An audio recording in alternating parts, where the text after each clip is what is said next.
What's going on YouTube? Kyle Ken coming at you with a deck analysis of Geargias. I don't know how it's pronounced. But yeah, let's get into the deck list real quick. Alright. So, 3 armors. He's essentially the Stratos of the deck. Makes the deck go. He needs to go to 1. If I can't have more than one Stratos, neither can no one else. You got the 3 accelerators. He makes all the plays of the deck. You know, like he lets you go off, make the character synchros, the Geargia X's. He's sort of like the Grandmaster of the deck. 3 arsenals. It's a Lone Fire Blossom for the deck. It primarily targets Geargia armor.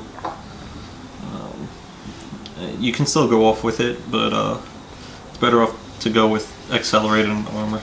He also pumps himself up for big damage. Oh yeah, he can be a beater at times. For no reason whatsoever. I'm playing the card curve version, so I have 2 Watchdogs and 1 Nichipachi as a tuner. You need to play the 2 Watchdogs. He's a good tuner, don't mind drawing him.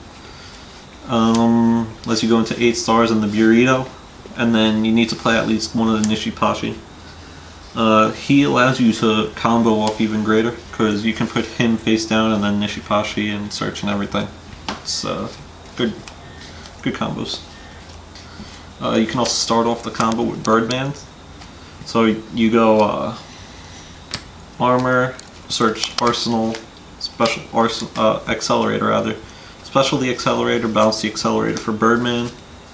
Special the accelerator again, put this face down and then go off.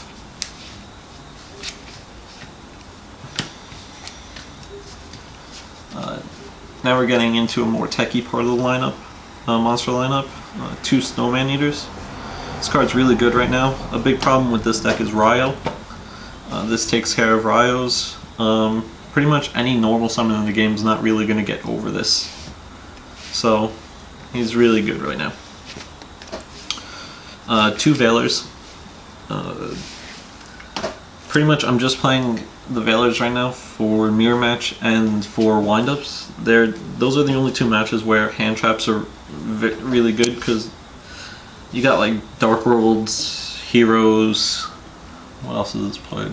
But yeah, random psychic poop. Yeah, hand traps aren't very, very effective right now. They're still good though.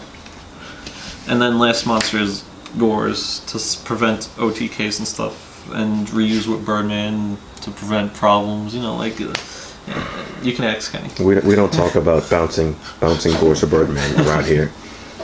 As far as spells go, Reborn, Darkhold, Heavy, they're all staple.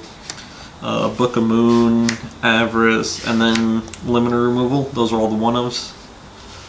And then we got triple MST. That's the entire spell lineup.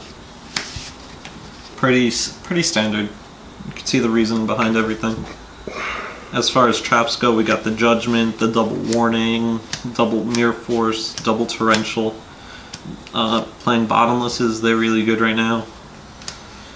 Prisons are really good as well, and then I'm taking 1 Compulse right now and 1 Trapstun. They both seem to be working out very well for me. Trapstun especially. Trapstun's pretty good. Yeah. Does things. Lets you go off, you know. Trapstun heavy. Don't have to worry about getting a warning or whatever that turn. As far as extra deck goes, playing 1 Giga to X. If I had room for 2, I'd definitely play 2, but you only need 1, really.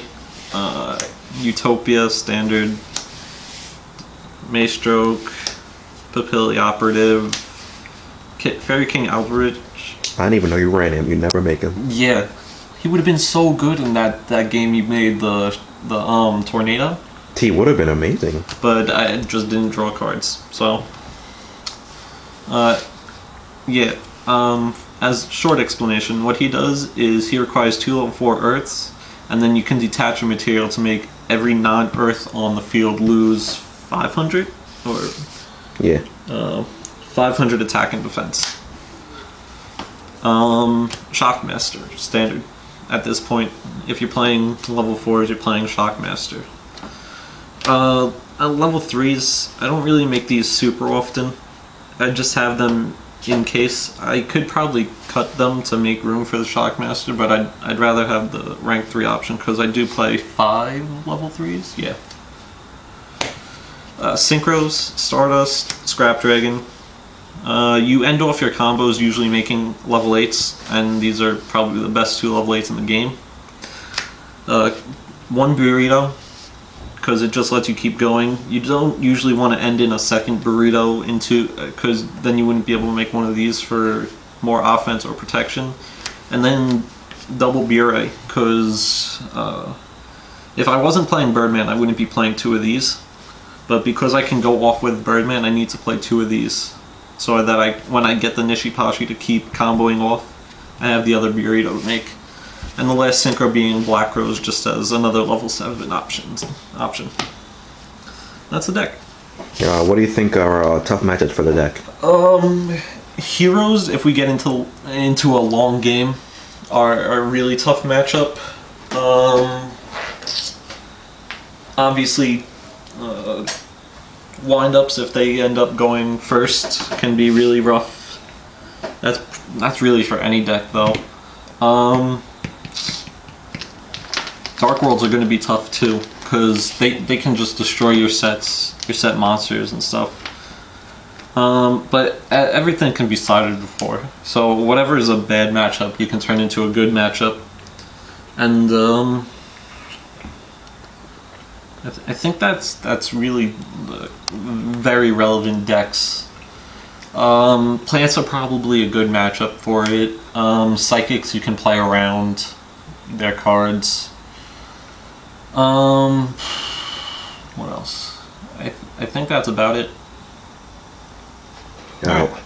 Why did you decide to play this deck, this format? I honestly believe that this is the best deck right now. It's like Plants 2.0, where you just have a lot of options to go into. So even though you have like you're staring down a T-King or whatever, you can still make plays and potentially get rid of the T-King. And I was very excited for a machine archetype. I pretty much like I liked gadgets, you know, just I very much like machines. So when they came out, that was cool. And then I decided to play the Kirby version over the Machina version because it was much more explosive. It had the explosive option, which is a big turning factor, because you can play this deck like a stun deck where it just grinds it out, but after that long grind out and you've gotten rid of your opponent's resources, you can still just flip a Geargia armor and be able to put 8k damage on board. I can respect that. Anyway, that's going to be it for this deck analysis. You guys know the deal. Like, comment, subscribe, friend of mine, good jazz. Kyle can catch you next time. And if you have any requests for any future deck analysis, be sure to leave a comment below.